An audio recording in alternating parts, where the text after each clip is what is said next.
Hi everyone, welcome to HubShots episode 115. In this episode, we talk about growing with HubSpot in Melbourne. Plus we look at HubSpot's new features, especially on the sales side of the product. We look at how Google Search Console to check keyword rankings now that HubSpot's killing the keyword tool. And we finish with a ton of interesting resources to embiggen your marketing thinking.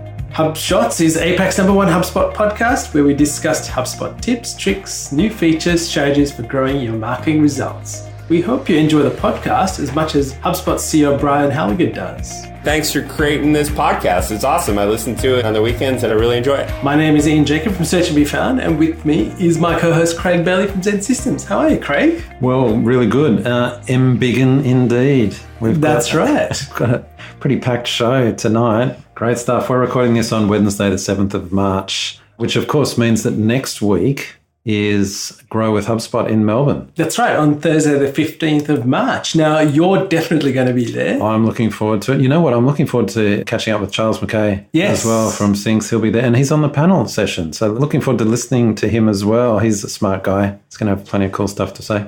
And on the Wednesday, we'll probably have dinner with some people, won't we? Gee, that'd be good. Yeah, if people are interested in catching up, drop us a line. In fact, in the HubShots group on Facebook, there's a link in the show notes. Yeah, come and join us, and that'd be great to see you there. And in the following 2 weeks after that, we have the Sydney HubSpot user group, which is known fondly as the Sydney Hug. It's a great way to meet other HubSpot users and some of the HubSpot team and other partners. So it's going to be at Piedmont at WeWork. So we encourage you to register and be there for that. Yes, so 2 great community events on there. They're both free and registration links are in the show notes. Hope to see you there. And for the first time ever, there's going to be 5 partners that are going to be partaking in bringing the Sydney HubSpot user group. So it's going to be big. That's right. All right, Craig, on to our HubSpot feature of the week. And this is about following contact, company, and deal records in the CRM. Tell me, why is this so important, Craig? I read it and I was like, is it important? But I think you have a very valid point that we were talking about earlier, and tell me what that was. All right, so let me just explain what this feature release is and then where it's likely heading. So what you can do now is you can basically set up notifications against your own user profile. So in HubSpot on the top right, go to your profile, you can elect to receive notifications for following things. So you can follow a contact, follow a company, follow a deal. And anytime there's a change to it of significance, so for an example in a deal, if the stage changes, you can get a notification of that in email. And so you combine that with mentions, which has already been in HubSpot for a while, where you can get notifications about that. And so what we're heading to is this kind of situation where anything that's happening within HubSpot around contacts and companies and that you can get notified of. Now, this reminds me very much of if you go back 5 or 10 years when Salesforce was getting off the ground and they had this tool called Chatter. I mean, they still have it, but it was kind of revolutionary at the time. And the whole point was here was a CRM that everyone in the company could be part of. So they had the Chatter, which was a stream. It was kind of a stream of what was happening in the CRM. And at first, people were kind of laughing at this. It's like, well, a CRM, who cares what's going on in the CRM? Very quickly, it became very sticky because everyone in the business was involved in what's happening with their customers and internal processes. So it kind of, to me, sounds very much like this is the way HubSpot's heading.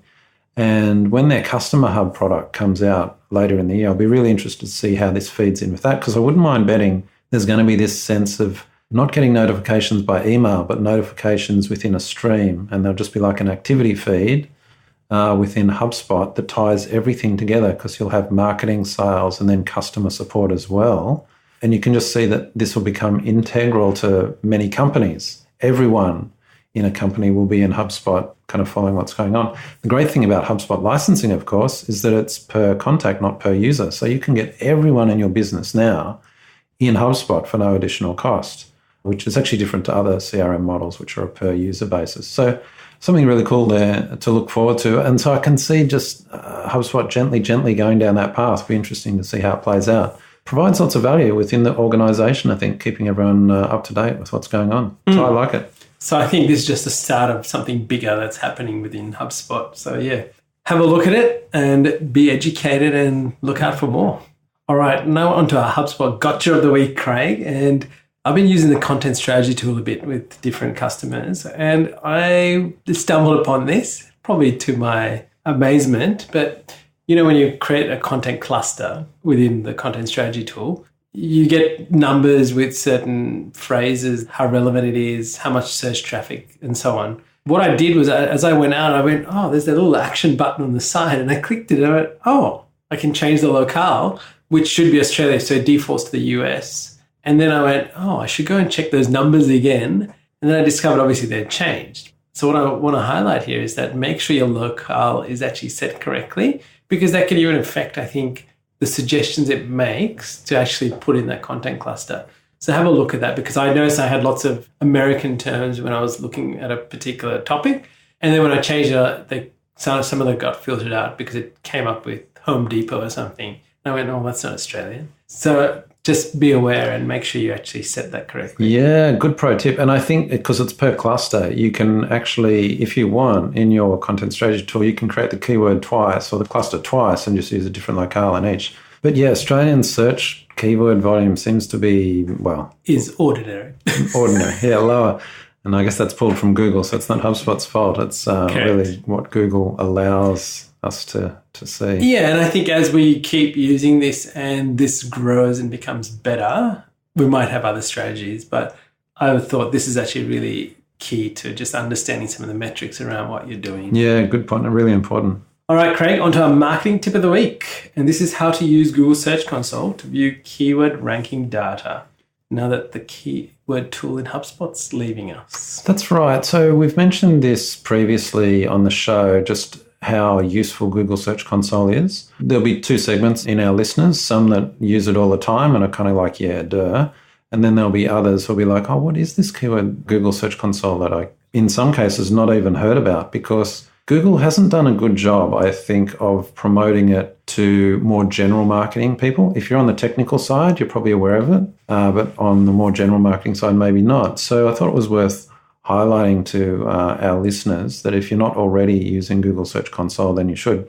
Now, we're not going to go through how to set up the account because that's a separate process. It's reasonably straightforward. If you look for, Google the term Google Search Console, as long as you've already got a Google account, for example, if you've got Google Analytics set up, use that same account. You can create a Google Search Console listing. And if you've ever heard the term Google Webmaster Tools, it's actually the same thing. That's what it was called a long time ago. Yeah, and I think the URL even still says Webmaster Tools in it. Yeah. So that's Google Search Console. Set up an account and you have to verify your account. It guides you through that. But we've included some screenshots in the show notes that just show how to find keyword data. So also worth mentioning, Google Search Console's had a bit of an upgrade lately. So there's the old version and the new beta version. We've got screenshots of both. In the old version, you can jump in and see search analytics and how to dive into keyword data. And then in the new version, you can as well. The new version is actually better in many ways because you have much more history. You have up to a year's worth of data, whereas the old version only had it to 90 days. So well worth checking out. And I guess what we wanted to say, here's the show notes. Have a look at the screenshots, get how to set it up. If you're running into problems or got questions, please leave us a comment and we'll address those for you. Yeah, jump into the Facebook group and leave a comment. I wanted to highlight something, Craig. People often aren't aware of issues on their website, rule issues or errors that are happening. And the Search Console is a really good place to start because it'll actually tell you if Google can't read certain things, if it's following links that are broken and where they are, because that's half the problems with most sites. I think people change things. HubSpot's really good at if you change a URL that's existing to actually put a redirect in place. Some other platforms don't do that, and you end up with all this lost traffic in essence. So definitely start there, look at it, make sure everything's got the green tick of approval, and then look at all the keyword data that's in there as well. Yeah, that's a good point because Google Search Console is much more than just keywords. We're just highlighting that. You've highlighted a good one, which is errors and crawling issues. I just want to make a comment on some of the errors that they highlight. We've actually had a few clients saying, oh, I'm getting this email that says I've got coverage issues. So it's pretty common. I think I get a bunch of these emails every day. And when you look into it, it's actually not an issue. So I just wanted to highlight, if you are getting those, don't be overly worried. It's worth checking it out, but there's kind of a few false positives that it throws out, I think. So just to be aware of, good and bad there. All right, on to our HubSpot sales feature of the week, Craig. And this is really good because now you can set up in HubSpot meetings an automatic email reminder to help people make sure they don't miss that meeting. So put some screenshots there about how to set it up because you've got to enable a few things. But one of the really interesting things, it says people actually sent a reminder 72 hours before and 1 hour before the meeting, which is interesting, 72 hours and 1 hour. So you can't select that. So I thought I might be able to see where that was in the system. You can't actually see that. You can enable it. You can actually add what the description is in the email. You get the option to do that. And there's no personalization. So it just says, hello, this is a friendly reminder your meeting with Craig is at 10:45 and it's on this topic. So I include the description because I put my number in there because generally it's a phone meeting. And then just I look forward to meeting you with my signature at the end. This is really interesting because when I first saw this, I was wondering okay, they've gone to some effort to create this. This must have been a request. Correct. Are people getting no-shows a lot? And then what I realized is it depends on the type of industry because I don't think I've had I can't remember the last no-show I had to a meeting. They've all been pretty good. But I do know from in other industries and clients, for example, dentists and physiotherapists, all those kind of service industries along those lines, they're always getting no-shows and it's a massive cost to the business. So I bet it's that kind of segment of HubSpot users that have really pushed for this kind of reminder. And maybe they're using it in their business on the sales CRM side and setting up appointments maybe as part of other systems. Just wondering if that's what's driven it because it just seemed an interesting feature to add. You know what I find interesting is the whole 72 hours, which is 3 days, right? Right, yeah. So there's something to do with the 3 days, which I'd be curious to know whether there's some sort of theory behind the 72 hours. In terms of jogging people's memory, I've got in 2 days' time, I'm going to turn up to this meeting. Well, I could imagine, again, in those kinds of industries where you book in a month in advance or even 6 months in advance to get 3 days warning rather than 1 day. Yeah. Possibly it means there's time to plan for it. Yeah. That makes sense. So it is interesting when you kind of pull things apart. But if you haven't actually, we've both got lots of meetings links set up, it's actually worth going through and actually enabling that throughout the system. All right, opinion of the week, Craig. And this is to do with all the things that have been happening around Facebook. And our advice to people is don't build your house on the rented land like Facebook and Twitter and Instagram. Well, I think we've said many times on the show, as has just about every marketing blog, podcast and thing on the planet. Well, actually, let me take that back because actually a couple of years ago, many companies weren't. They were building their entire presence on Facebook. Or I remember when Medium was just taking off. We were very early fans of Medium. And it was the advisor, I remember Joe Palizzi and this old marketing saying, be very careful because companies were jumping on. And they're like, beware of building on rented land because it can go away. Well, we kind of have seen that happen so often that it's kind of obvious to us, and yet it's not obvious to many companies.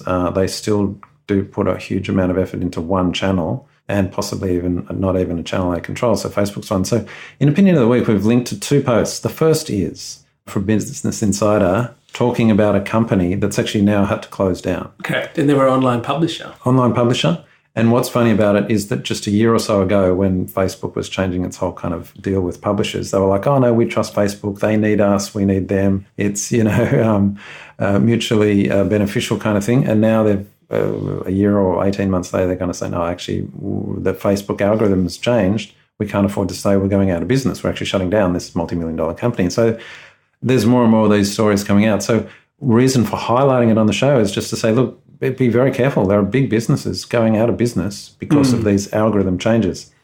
So keep that in one hand. And if you actually want to comment on that, how Facebook is changing, we thought it'd be funny to put a link to a post in our Facebook group where you can comment on it.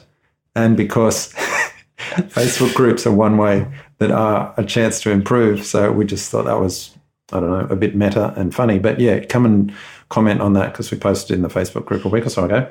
But the second thing is now this other news that HubSpot's announced that they've been awarded by Facebook as a badged marketing partner. Now, I just want to read this comment out to you. HubSpot announced today, this is from HubSpot's own post, that Facebook has recognized HubSpot for its rich capabilities, deep expertise, and long track record of success in advertising technology, naming HubSpot an official badged marketing partner. So is this, we're talking about advertising in an inboundy way, Craig? Always, Ian. It's all right to advertise as long as it's in an inboundy way, as we often joke. But there you have it. Okay. A company as HubSpot, they've adapted quickly to it, right? A year or two ago, oh no, not so much. Social's just a channel, organic, paid, not so much. Now very much it's pay to play. HubSpot don't muck around. They see the winds of change early, so follow what HubSpot's doing and implement in your own marketing strategies as well. Yeah, and I think you see it across the tool. It's these key things that HubSpot have implemented, even in marketing free.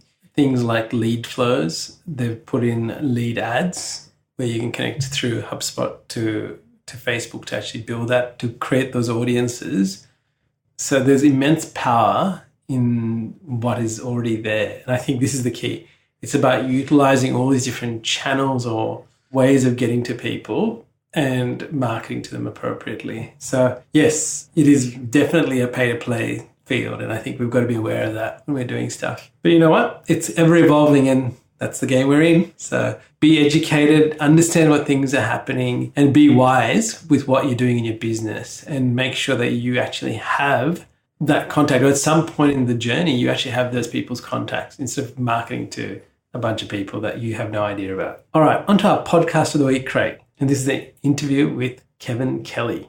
Tell me more. Okay, so this was on the Motley Fool, one of the Motley Fool podcasts with David Gardner, who's Very good. Yeah, I really admire him and respect his investment advice. So my thing, why are we talking about an investing podcast on this, which is more of a marketing podcast? Well, one of the good things about the Motley Fool podcast, and David Gardner in particular, is he often interviews thought leaders. I hate to use the word thought leader, but interesting people that actually do have thought leadership, not just claim to it, but they do.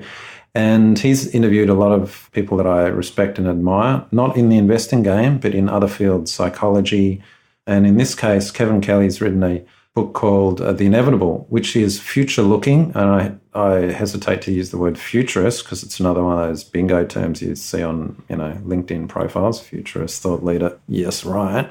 But this guy really is. And he was a Wired editor and writer as well. But he talks about future changes coming, and a lot of these, I think, as marketers, we can embrace. So it's a fascinating interview. It's only about 20 minutes for the main part. Got a link in the show notes, and we might just read out a few share some highlights. Yeah, so he was asked, looking into the future, because, everyone's, what's happening with AI, machine learning, my jobs are going to go. He said, what's the one skill, David Gardner was asking Kevin, what's the one skill we should go for?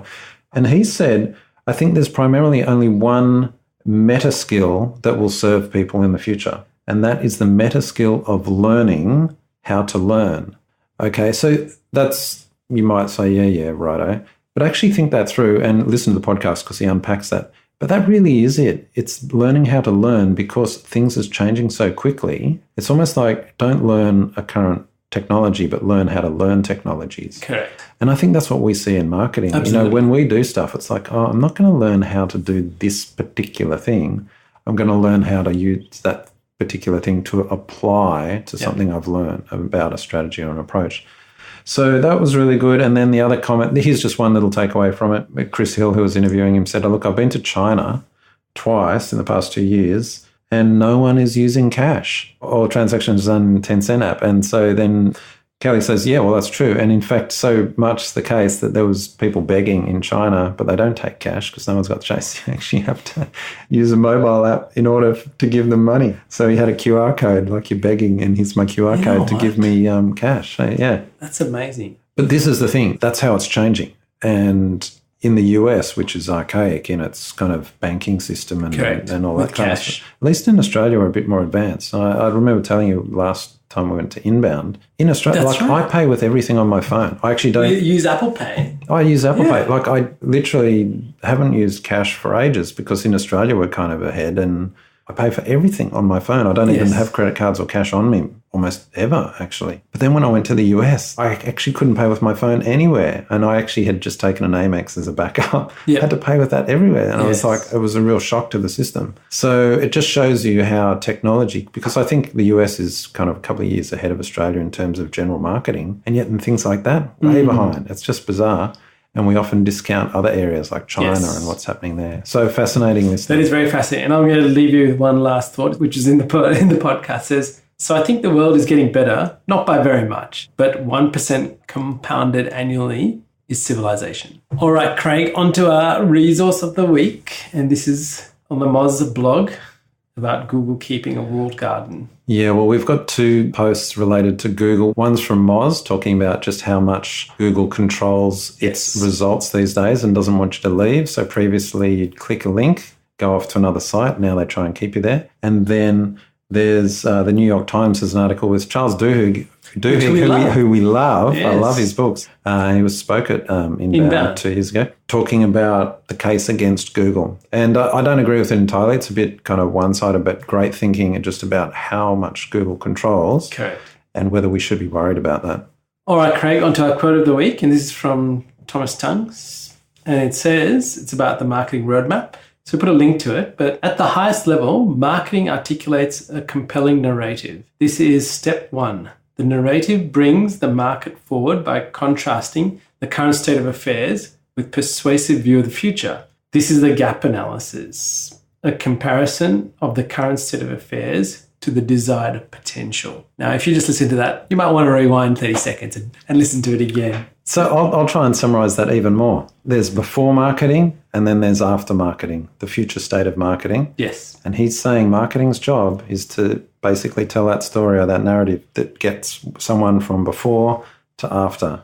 And then the rest of the post goes through how he breaks that down across personas and channels. It's really interesting reading. All right. And finally, onto our app of the week, Craig. And this is the camera app. I cannot believe this. Now, thank you, Justin, for alerting us to this piece of technology. I thought you need a QR reader to actually read QR codes on an iPhone. I did especially in iOS 11. And to our amazement, Justin said, oh, it works on your camera. So, of course, Craig and myself this evening decided we'll try lots of QR codes with that camera, and it does work. So there's something, if you had no idea and you see a QR code, you go, what is that?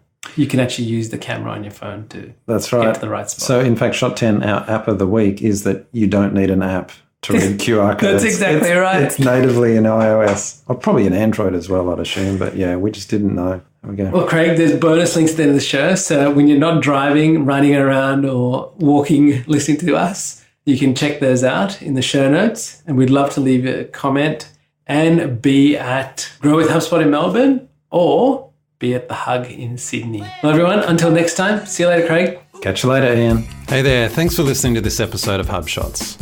For show notes and the latest HubSpot news and tips, please visit us at HubShots.com.